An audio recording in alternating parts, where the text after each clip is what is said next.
How would it be to get Garcia Pacquiao? Since people tried this for the last 4 years. Major. It's a lot of work for us. But, you know, we're making strides, and I believe both fighters want to fight, and hopefully we can get it done. Is Mikey going, do you think you can see him contending for getting the world title at 147? Yeah, I think he has a shot against Manny Pacquiao. You never know when that day comes. When Father Time. Yes, and I was hoping that was going to be Roman Gonzalez tonight, but unfortunately it wasn't.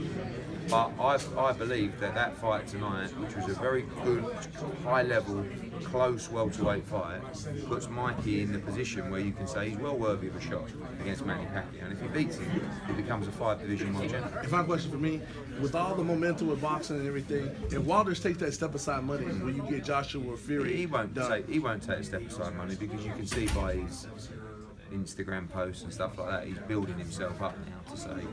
And if he took step-aside money, it's almost like, you know, you're almost resigned to the fact that actually you don't really want the fight. Because if you want the fight, it's like Joshua would never take step-aside money when the rematch for Andy Ruiz was there.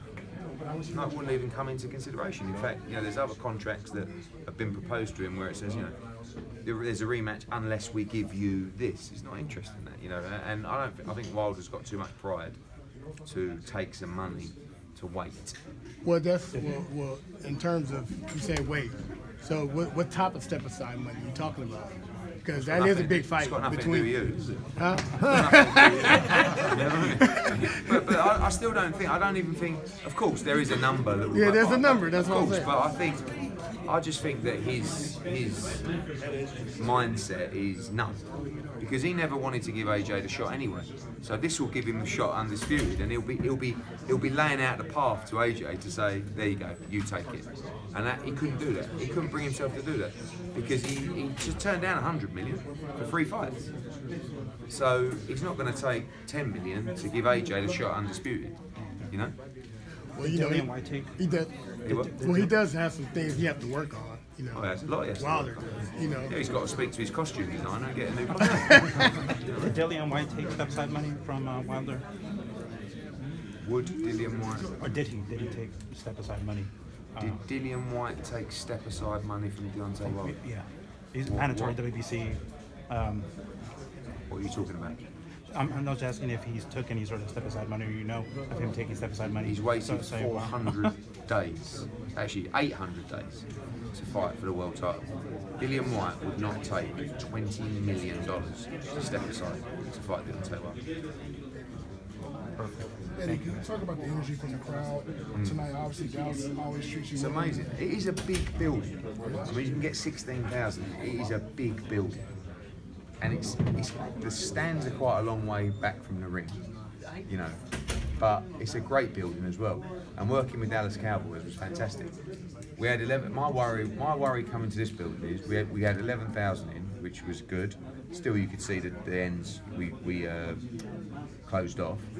But if you did 5, it would look terrible. Do you know what I mean? And I don't know. I think they did a Kovalev fight last year that was like wasn't Kovalev Alvarez too. Yeah, that's it. Yeah, so it's such a massive building that you really need to make sure you're doing over 10, because otherwise it's. But you know, the fans, they seem very knowledgeable. As I was walking out, I was chatting to all of them. You know, they were going through the card, how they love the card, and I think that, like I said, it's just about giving value for money. And I don't think anyone left thinking they didn't get value for money. You know, they saw a great flyweight fight for the world title. Sorry. Here we go. Come on. Was Jerry in the building tonight, Eddie? I don't believe so, no. No. Mate, there you go. Hey, thank you very much. Thank you. Guys, final one of the evening. I think you agree, an extremely brave, outstanding effort. Round of applause for Jessie Vargas. Thank you all. I hope you all enjoyed it. I gave it my all. I guess we promise you a similarity to Morales versus Barrera. I'm just hopeful that you enjoyed it just as much. You know, and it elevated to something similar. You know, I didn't get the victory, which I'm a little down over that. I came in very confident. My team did an amazing job, you know, instructing me and everything else. But sometimes, you know, I didn't follow the guidelines. and I believe that's why, you know, I didn't get the victory. But I thought it was a close fight. I think the knockdown made a difference. You know, I underestimated Mikey's timing. You know, he has a good pop, and credit to him, credit to my team. I'm thankful to my team. I'm thankful with Eddie, my advisor. I want to thank them personally for the support, for giving me this opportunity. And I'll be back. I'll be back soon enough. You know, I'll go back to the drawing board. Listen, when a professional athlete has ups and downs, we use these as experiences to make us into a more experienced and better athlete. So that's what I'm going to take it as, and I'm going to keep this amazing team that I have. I'm very thankful with them once again. You know, it's 2 months of hard work. It's just unfortunate we fell a bit short in a fight that I thought was very close. Honestly, I say it from the heart. I just think that the knockdown possibly made a difference. And credit to Mikey, he fought a good fight. I think we both did. I think we gave the fans what they wanted to see. Hey Jesse, can you just give your assessment of Mikey as a welterweight? He said coming into the fight, you needed to make answer questions if you can compete against the best guys in the weight class. You're obviously been a former champion in this weight class and a long-time contender. Your assessment of him as a welterweight? I think he could compete against anyone. I mean, in the last fight that he had previous to facing me, I think he came up short. But like I said earlier, you know, sometimes a professional athlete has ups and downs, but if you take it in properly, you can learn from it and become better as a professional athlete. And apparently he has. You know, I stunned him in the 4th round. Thought I had him, and I got a little confident. I didn't feel any of his punch in the beginning, and I believe it was the 7th round or so. Caught me with a good shot, and you know, it just threw my equilibrium away a bit. But I was able to come back, and as you all know me, I'm a warrior, so I'm not gonna step back. I say, "What's up, man? Let's go." One other question, Jesse. You fought Manny Pacquiao. You know, you didn't win that fight, but it wasn't like you got blown out either. He now says he wants to fight Manny Pacquiao. You fought both guys. Give me your take on Manny Pacquiao versus Mikey Garcia fight. I think that's a good fight. I'd like to see it. I think that you would get another action-packed fight. I mean, Mikey's a good, entertaining fighter. He's a Mexican warrior, and tonight you saw 2 Mexicans battling it out, you know, as expected. And I think he can match up against top guys in the division. You know, credit to him. Jesse, let me ask you. You shared the ring with Manny Pacquiao. Timothy Bradley, Adrian Broner were some of the best. How would you rate Mikey Garcia now that you've shared the ring with him? I would compare him to Manny Pacquiao, you know, in that level. Like I said, in his last fight previous to facing me, he came up short, you know, in a fight where I'm sure he learned a lot. And I think that he stays in the top of the division if he wants to stay in the welterweight division. I think he would be stronger at 140. But 47, he's also very good. Do you foresee yourself moving up to super welterweight at this point in your career? You know what? I'd have to talk to my team. You know, talk to my coach here, Ernie Zavala, Mike McCullough, my father, my Eddie Hearn, my advisors, and see where we go from there. I would like to go up to 54. That was the previous plan, as you all know. But we'll sit down, we'll talk, and we'll go from there. But I'll be back for sure. You know, I'm the type of athlete that works very hard and always wants to give you the best fights. I want to give you your money's worth. And I think everyone in the Ford Center at the Star really enjoyed it. A lot of people stayed after the fight to watch the interviews. They were very interested. When the scorecards were being announced, I think that it just went silent for a second. You know, no one knew what could have happened, what was happening, so they really were very attentive. I'm just glad that they enjoyed it. I'm glad that we gave them a good show, because I'm a showsman. But I'm a bit down because, of course, you know, I mean, I didn't come out with the victory, which I'm a bit down for, but I hope you enjoyed it. Now, in the first few rounds, you were able to be very successful with the left hand, whether it was lead left or the left hand counter.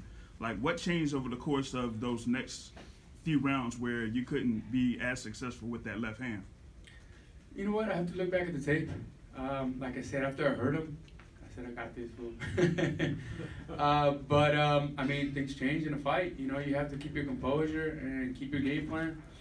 And I think that I just got a little, you know, I just wanted to catch him again with the hook, but he knew already that the hook was coming. So he was looking for other angles, and he adapted.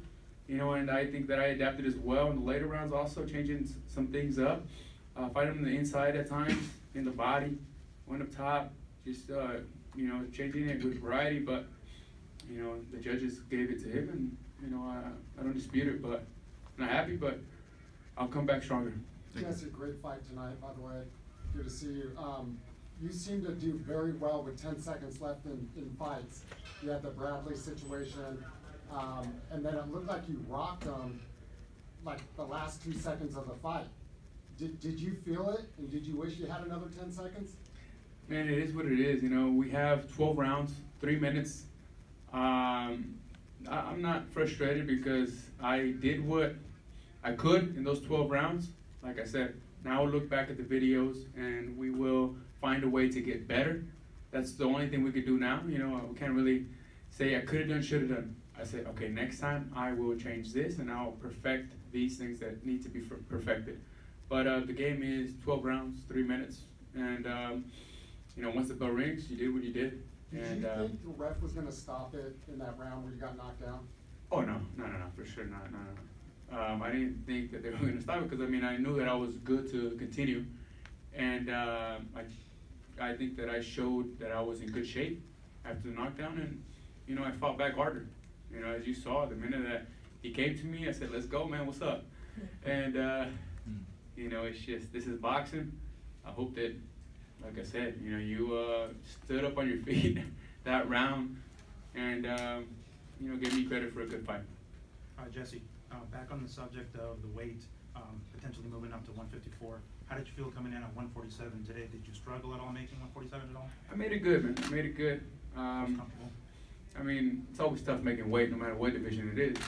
But I think that I feel good. You know, I'm not gonna sit back and come up with excuses. I would like to fight at 54. That was the original plan, the previous fight.